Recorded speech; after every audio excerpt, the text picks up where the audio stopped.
Jadi tentang arkanul iman, tentang rukun iman kita berbeda dengan mereka.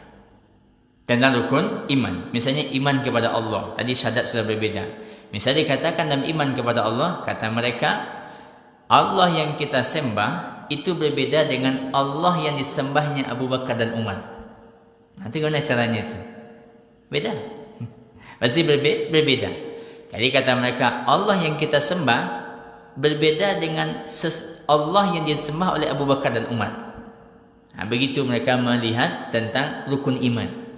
Itu salah satu poin. Nanti poinnya banyak. Mereka menganggap Ali sebagai Tuhan. Dan memang Bapak Ibu zaman dulu, di zaman Ali bin Abi Thalib juga sudah ada orang-orang yang mereka mengatakan Ali sebagai Tuhan yang disembah. Katanya, ya Ali anta ilah. Dikumpulkan oleh Ali bin Abi Thalib orang-orang yang mengatakan Ali sebagai sesembahan. Lalu kalau kalian tidak mau bertobat, saya bakar, kata Ali. Dan sebagainya dibakar. Dan ini di antara hal yang dikritisi oleh Ibn Abbas kepada Ali bin Abi Thalib, kenapa dibakar? Karena dalam hadis dikatakan, la yu'adzibu bin nar illa rabbun nar. Tidak boleh mengazab dengan api kecuali Allah saja. Nah, itu dari sisi kesalahan dalam ijtihad, diingatkan oleh Ibn Abbas. Tapi intinya Bapak Ibu, itu semua sudah ada sejak zaman dulu. Jadi terlalu hulu kepada Ali bin Abi Thalib. Baik. Iman kepada Allah beda.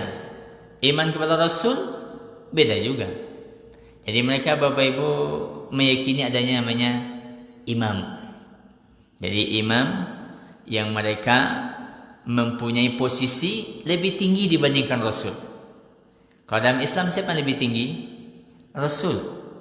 Kalau di manusia Rasul, nanti ada malaikat. Kalau mereka Bapak Ibu yang lebih tinggi siapa? Imam.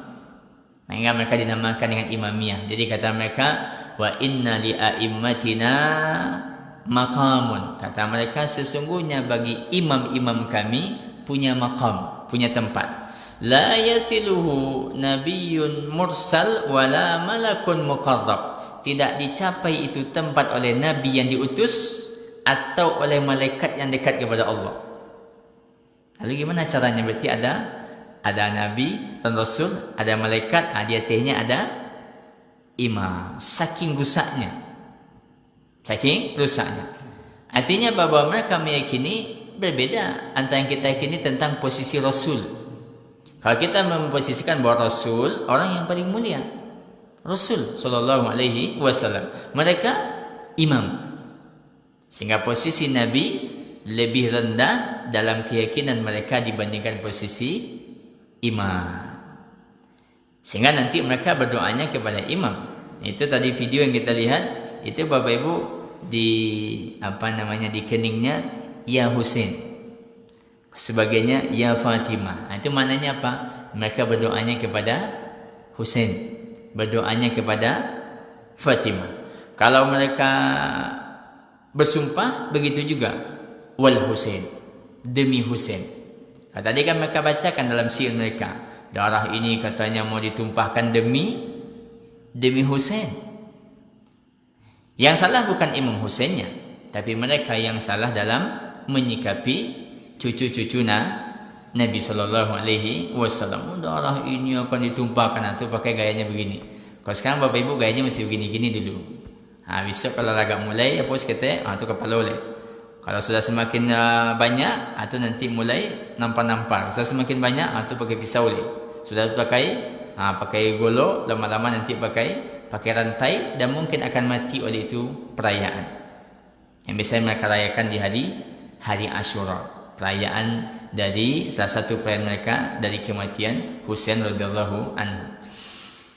Iman pada Allah beda, iman pada Rasul beda, iman pada malaikat beda juga. Jadi mereka Bapak Ibu punya malaikat-malaikat yang aneh misalnya.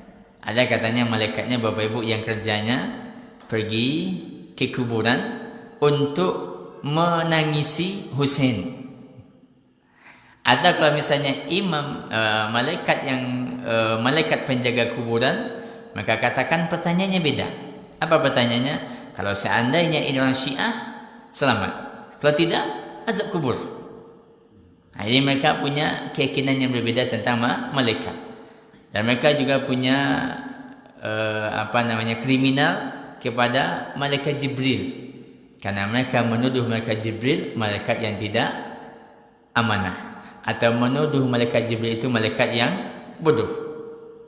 Karena memang Bapak Ibu mereka punya keyakinan aneh-aneh semua. Jangankan malaikat Jibril, Allah saja mereka katakan bodoh. Allah. Jadi mereka punya keyakinan namanya dalam agama mereka namanya badak. Tapi ini bukan badak betul satu, betul dua. Badak itu dalam bahasa kita artinya sesuatu terjadi, lalu Allah tidak tahu kecuali dia sudah terjadi baru tahu. Itu namanya apa? Badak.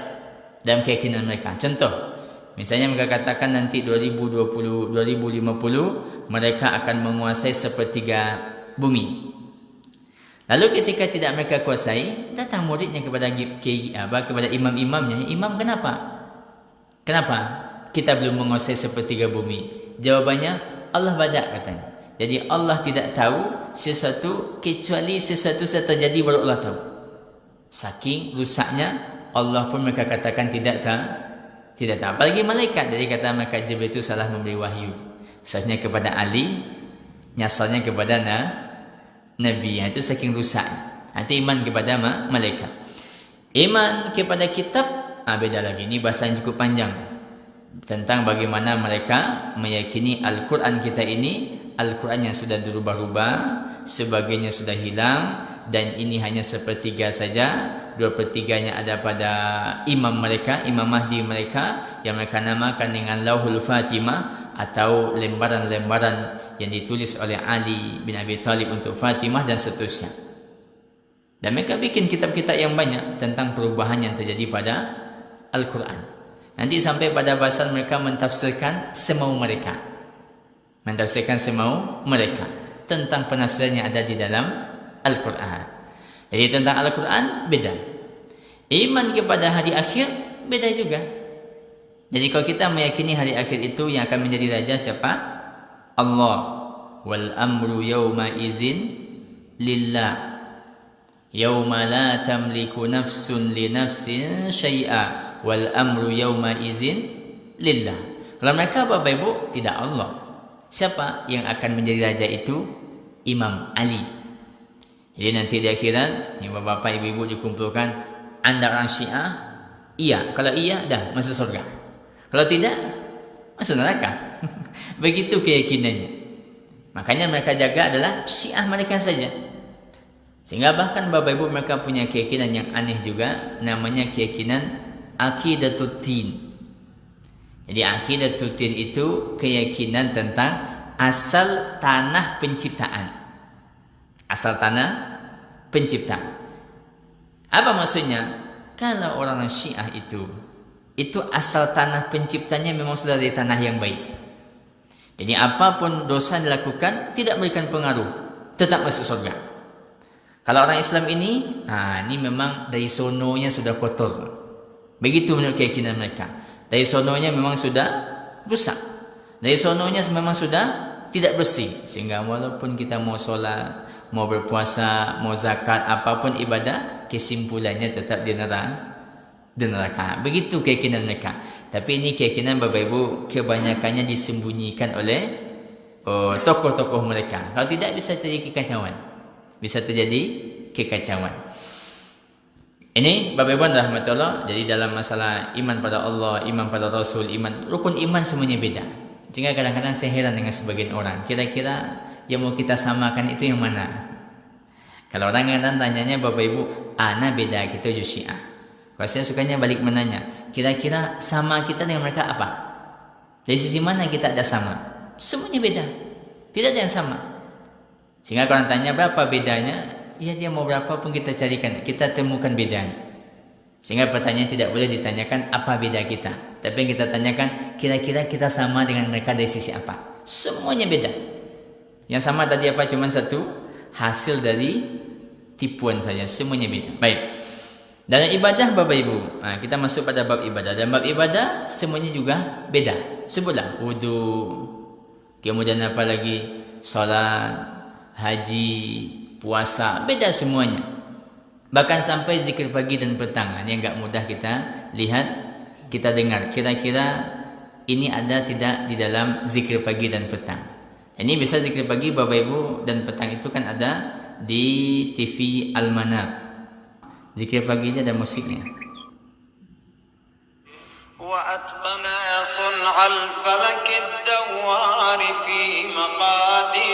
Jadi Bapak Ibu kalau kita dengar sampai akhir, satu pun kita tidak ada yang paham.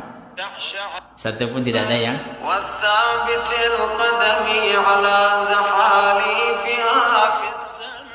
Kita majukan berapa menit? Jadi semuanya seperti orang barabab dalam bahasa Luang. Itu sisi suaranya. Tapi dia Bapak Ibu merupakan syair-syair yang mereka baca untuk memuliakan imam-imam mereka. Yaitu mereka putar setiap pagi dan petang. Kata Bapak Ibu masih ada Al-Manar di rumah, kalau saya memang TV-nya memang nggak ada. Tapi saya nggak pernah cek lagi. Katanya masih ada. Karena beberapa stasiun televisi itu memang milik stasiun Syiah. Maka tidak dianjurkan kita melihat stasiun televisi itu kecuali memang kita sudah ada ilmunya. Kalau tidak berbahaya. Terkhusus yang katanya yang berbahasa Indonesia itu Al-Hadi TV 1 atau 2 saya lupa. Karena saya nggak pernah lihat juga. Tapi intinya Bapak Ibu rahmatullah sampai zikir pagi dan petang pun beda. Sehingga tidak ada samanya. Wudhu beda, solat beda. Di sini ada solatnya juga, ada wudhunya lengkap. Ada hajinya juga. Kalau dia haji, labbaika ya Husain. Kalau zikir pagi ya begitulah suaranya. Seperti suara orang sedang berdendang. Dan di dalam bab ibadah Bapak Ibu semuanya beda, tidak ada yang sama. Kalau dalam wudhu misalnya Ahlus Sunnah berwudu mencuci kaki. Kalau mereka berwudu menyapu kaki. Kalau mereka berwudu hanya sapu saja bagian atas kaki. Kalau kaum muslimin mencuci kaki, menyapu itu untuk kaus kaki. Itu namanya menyapu dua, sepatu, kaus kaki, sepatu segala macam disapu. Kalau mereka kakinya disapu. Maka Bapak Ibu kalau orang mencuci kaki begitu saja, ini sesuatu. Ada ciri-ciri. Mencuci kakinya begini saja. Mencuci kakinya begini saja. Dan kadang-kadang katanya solatnya dijamak. Jamak ini, jamak itu segala macam. Tidak ada alasan, jamak juga. Baik. Dalam masa ibadah, mereka beda semuanya. Dalam bab muamalat, beda. Terkhusus mereka nanti muamalat dengan orang-orang sunnah. Maka di sana mereka boleh menipu, boleh ini, boleh itu, dan seterusnya. Tapi yang paling menonjol Bapak Ibu dalam bab muamalat ini atau dalam bab interaksi ini adalah interaksi dalam hubungan rumah tangga. Yang tadi kita ulas yang mereka sebut dengan namanya nikah mut'ah atau zina. Karena nikah mut'ah ini Bapak Ibu lebih mudah dibandingkan orang pacaran hari ini. Kalau orang pacaran kan masih banyak proses-prosesnya, banyak aturannya. Kalau nikah mut'ah gampang. 2 menit, 1 menit selesai. Saya nikah mut'ah dengan saudari selama 2 jam, selesai, tinggal bayar uang. Menandakan bahwa mereka berlapang-lapang dalam masalah zina, dalam masalah wanita. Ini tipenya seperti itu. Tapi Bapak Ibu nanti mereka bungkus dengan bungkus ibadah. 1 kali mereka nikah mut'ah, sama seperti sekian kali haji bersama Imam Husain, macam-macam hadis-hadis palsu yang mereka buat. Tapi intinya rusak.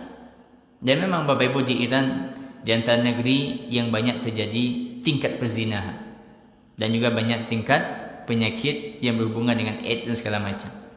Karena memang bagi mereka tidak ada sesuatu yang terjaga dan tidak ada sesuatu yang dilarang. Bahkan sampai Bapak Ibu orang mungkin berzina dengan yang dia zinahi siapa? Mungkin anaknya atau mungkin saudarinya.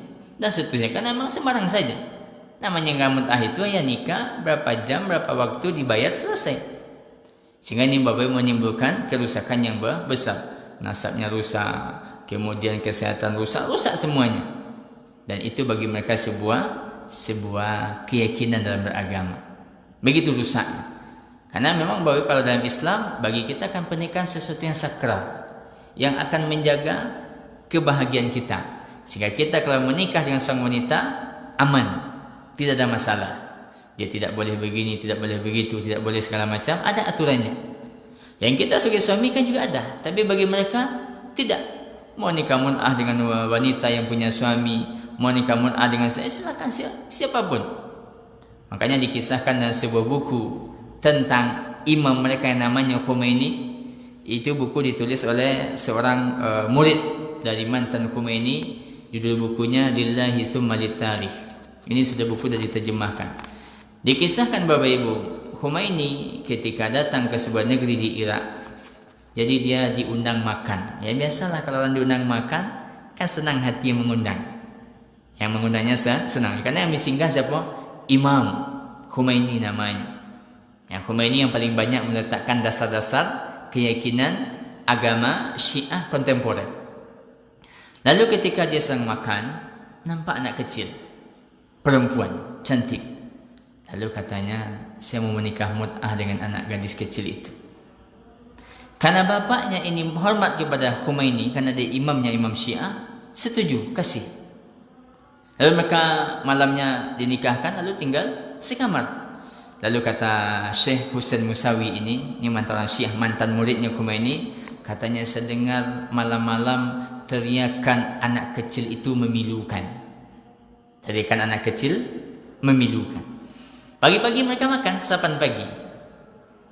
Yang Syekh Husain Musawi, yang muridnya Khomeini mendampingi beliau, menampakkan wajah seperti tidak enak. Kenapa guru saya begitu? Masa dia nak ketek? Segala macam. Lalu ketika mereka ngobrol berdua, ditanya oleh sang murid, kenapa ya imam? Bolehkah begitu? Katanya, boleh wahai Musa, wahai Husain Musawi. Lalu bagaimana caranya? Sudah, dipahanya saja. Nah, ini ada dalam bukunya kisahnya begitu. Rusak. Saking rusaknya dia nak ketek, boleh nikah mut'ah. Ini kan kacau. Artinya Bapak rusak. Baik. Ini semua dalam bab fikih rata-rata. Tapi hati-hati Bapak Ibu, mereka bikin buku fikih dengan judul fikih perbandingan 6 mazhab. Saya punya buku di rumah. Satu buku saya beli dulu di Jakarta waktu saya mau berangkat ke Mesir, diberikan kawan. Jadi waktu saya mau berangkat ke Mesir, dibilang sama seseorang tokoh alumni Mesir juga, kalau anda pergi ke sana, buatlah buku bahasa Indonesia. Karena di sana nggak ada yang bahasa Indonesia, nanti anda kalau ada masalah kendala bisa buka buku bahasa Indonesia. Zaman itu kan belum zaman canggih internet. Saya beli di Jakarta, diberikan oleh kawan. Ternyata dibelinya fikih 6 mazhab. Salah satunya fikih mazhab Syiah, tapi dia ngasih namanya mazhab Ja'fari. Lalu pulang, berapa tahun setelah pulang kita adakan daurah Syiah, saya dikasih oleh bapak-bapak jemaah masjid. Dikasih Ustaz, rupanya mula salah beli buku. Yang terbeli buku Syiah, judulnya sama tapi lebih ringkas, fikih 6 mazhab. Satunya mazhab, fikih 5 mazhab, satunya mazhab Syiah. Maka kita kalau beli buku hati-hati. Mesti hati-hati. Karena Bapak Ibu, Bapak penerbit dan juga penulis-penulis aktif Syiah, mereka bergerilya terus. Bikin tulisan, bikin buku dan segala macam. Maka mesti hati-hati. Baik, yang terakhir Bapak Ibu dan rahmat langsung kita tutup. Mereka juga berbeda dengan kita dari sisi khazanah keilmuan. Dari sisi akidah beda, ibadahnya beda, fikihnya beda. Yang terakhir khazanah keilmuannya juga beda. Kita misalnya Bapak Ibu punya ilmu tafsir. Ulama kita ngarang buku ilmu tafsir. Mereka punya juga. Karena mereka punya pengkaedah dan menafsirkan sendiri. Kita misalnya punya buku tafsir yang banyak, Al-Imam Ibnu Katsir, Al-Imam At-Tabari dan seterusnya, mereka punya juga buku tafsir. Buku tafsirnya orang Syiah. Ulama kita mengarang buku yang banyak tentang usul fikih, mereka punya juga. Kita punya buku fikih, mereka punya juga. Ulama kita mengarang buku tentang ilmu hadis, tentang kaedah-kaedah meriwayatkan hadis, mereka punya juga. Ulama kita mengarang buku tentang sejarah Nabi dan sejarah kaum muslimin, mereka punya juga. Ini yang paling banyak sejarah yang mereka tulis dipindahkan oleh para penulis-penulis muslim atau oleh sebagian penulis-penulis yang tidak memeriksa riwayat dengan baik, maka masuklah kisah-kisah riwayat-riwayat Syiah ke dalam buku-buku kaum muslimin atau sebahagian kurikulum yang ada di dalam yang dipakai oleh anak-anak kaum muslimin. Bapak Ibu rahmatullah subhanahu wa ta'ala, dan kita sama-sama berdoa kepada Allah, semoga Allah jaga ini din, Allah jaga ini agama, Allah berikan kebaikan, Allah jauhkan dari segala bentuk keburukan, terlebih keburukan yang orang-orang dia kalau sedang lemah tidak menampakkan, tapi kalau lah kuat, la haula wala quwata illa, tidak lagi nyawa bagi mereka bernilai, tidak lagi kehormatan bernilai. Bacalah kisah-kisah di Suriah, baca kisah-kisah di Irak, baca kisah-kisah di beberapa daerah-daerah yang dikuasai oleh orang Syiah, maka itu sangat menyedihkan dan sangat memilukan. Karena di antara keyakinan mereka bahwa Ahlus Sunnah ini darahnya halal. Darahnya halal. Ya, bagi mereka itu membunuh biasa. Bagi mereka membunuh itu ibadah. شكرا يا ربي شكرا هديت قلبي شكرا